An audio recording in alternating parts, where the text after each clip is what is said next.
Telugu flame క్షణక్షణం ఆనంద వీక్షణం. అభినందన serial Gemini టీవీలో మరికొన్ని రోజుల్లో ప్రేక్షకులను అలరించబోతోంది.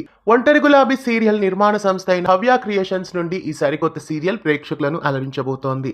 అయితే అభినందన సీరియల్లో నటిస్తున్న కొంతమంది యాక్టర్స్ రివీల్ అయ్యారు. ఇంటికి దీపం ఇల్లాలు, సీతమ్మ వాకిట్లో సిరిమల్లె చెట్టు, ముత్యమంత ముద్దు సీరియల్స్లో నటించిన నీమా సింగ్ ఈ సీరియల్లో నటిస్తున్నారు. నీమా సింగ్ ఒక ముఖ్య పాత్రలో ఈ సీరియల్లో నటిస్తున్నారు.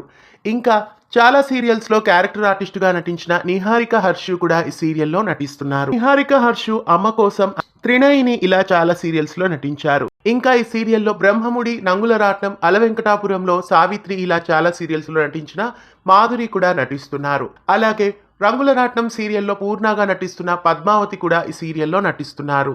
ప్రస్తుతం అభినందన సీరియల్ షూటింగ్ మొదలైంది. మరికొన్ని రోజుల్లో ఈ సీరియల్ ప్రేక్షకులను అలరించబోతోంది. బహుశా ఒంటరి గులాబీ సీరియల్ ఆ టైంకి ఎండ్ అయ్యే ఛాన్సెస్ కనిపిస్తున్నాయి. రాబోయే సరికొత్త సీరియల్ అభినందన కోసం మీలో ఎంతమంది ఎదురు చూస్తున్నారో కామెంట్స్లో తెలియజేయండి. ఇలాంటి మరెన్నో అప్డేట్స్ కోసం ఛానల్ని సబ్స్క్రైబ్ చేసి పక్కనే ఉన్న బెల్ ఐకాన్ని యాక్టివేట్ చేయండి.